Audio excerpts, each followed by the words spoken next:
Halo, Om Swastiastu. Assalamualaikum warahmatullahi wabarakatuh. Perkenalkan, nama saya Paul Herman Tue dari kelas CA215 dengan NIM 210050056. Di sini, saya akan mempresentasikan tugas dari komunikasi bisnis tentang peranan organisasi dalam komunikasi bisnis.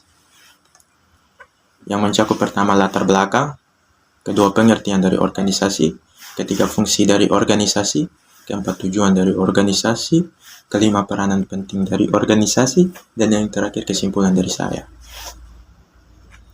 Baik, yang pertama saya akan menjelaskan tentang latar belakang. Pada umumnya, organisasi merupakan wadah bagi sekelompok orang yang bekerja secara terkoordinasi untuk mencapai tujuan bersama. Dalam suatu organisasi, terdapat tugas-tugas yang harus dikoordinasi sehingga hal tersebut dapat mewujudkan tujuan dari organisasi yang dibentuk. Setiap organisasi apapun jenisnya membutuhkan aplikasi manajemen dalam mengelola tugas serta sumber daya yang dimiliki. Istilah manajemen atau pengelolaan sendiri adalah seni mengelola sumber daya yang tersedia, misalnya orang, barang, uang, pikiran, ide, data, informasi infrastruktur, dan sumber daya lain yang ada di dalam kekuasaannya untuk dimanfaatkan secara maksimal guna mencapai tujuan organisasi secara efektif dan efisien. Baik, yang kedua saya akan menjelaskan pengertian tentang organisasi. Apa itu organisasi? Organisasi adalah kumpulan orang yang melakukan aktivitas bersama dan memiliki tujuan bersama serta memiliki keterkaitan secara formal di mana ada orang yang disebut sebagai atasan dan bawahan, ada pula yang disebut ketua dan anggota. Baik. Yang ketiga saya akan menjelaskan tentang fungsi dari organisasi. Di sini ada dua fungsi dari organisasi. Yang pertama, sebagai wadah di mana kegiatan-kegiatan administrasi dijalankan manajemen. Kedua, sebagai proses di mana dianalisis interaksi antara orang-orang yang menjadi bagian organisasi tersebut. Baik, yang keempat, tujuan dari organisasi. Yang pertama, membantu koordinasi, yaitu memberi tujuan pekerjaan kepada unit kerja secara koordinatif agar tujuan organisasi dapat dilaksanakan dengan mudah dan efisien. Tujuan yang kedua, memperlancar pengawasan, yaitu dapat membantu pengawasan dengan menempatkan seseorang anggota manajer yang berkompetensi dalam setiap unit kerja. Yang ketiga, memaksimalkan manfaat spesialis, yaitu dengan konsentrasi kegiatan, maka dapat membantu seseorang menjadi lebih ahli dalam pekerjaan-pekerjaan tertentu. Yang keempat, penghematan biaya.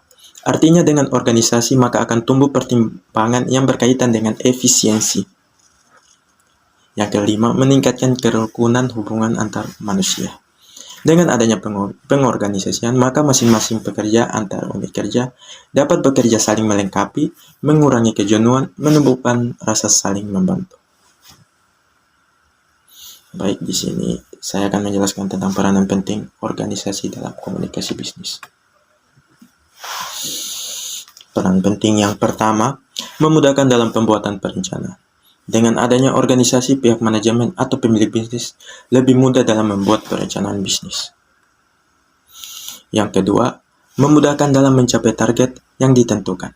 Dengan adanya organisasi, maka akan lebih mudah dalam membreakdown pekerjaan dan kegiatan yang akan dilakukan dalam rencana kegiatan, dan kemudian akan dikelompokkan menjadi satu grup fungsi dan jabatan tertentu.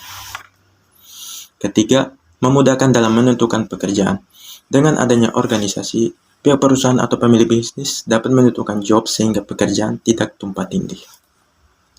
Lanjut yang keempat, mempermudah dalam menganalisis beban kerja karyawan.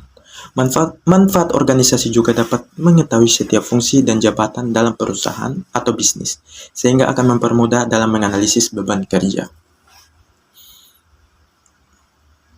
Yang kelima, penghitungan gaji karyawan akan semakin mudah.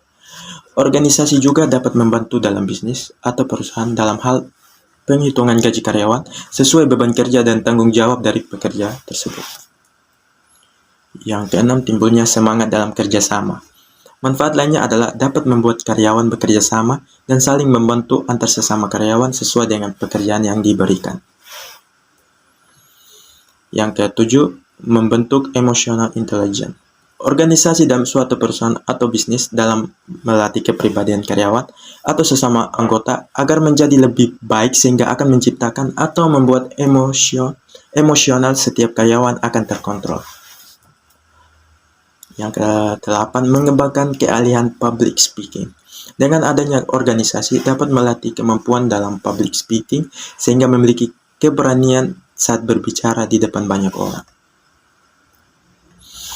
Baik, yang terakhir kesimpulan dari saya.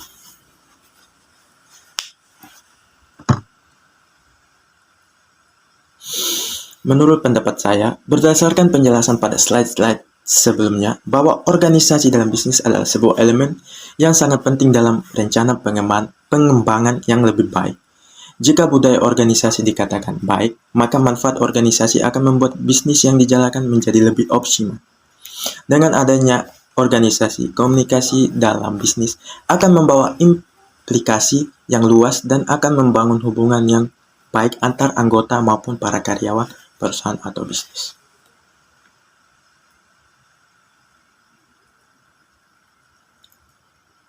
Baik, sekian presentasi dari saya tentang peranan penting organisasi dalam komunikasi bisnis yang mencakup latar belakang, pengertian dari organisasi, fungsi dari organisasi, tujuan dari organisasi, peranan penting dari organisasi, dan yang terakhir kesimpulan. Baik, saya Paul Herman Tue mengucapkan terima kasih. Assalamualaikum warahmatullahi wabarakatuh.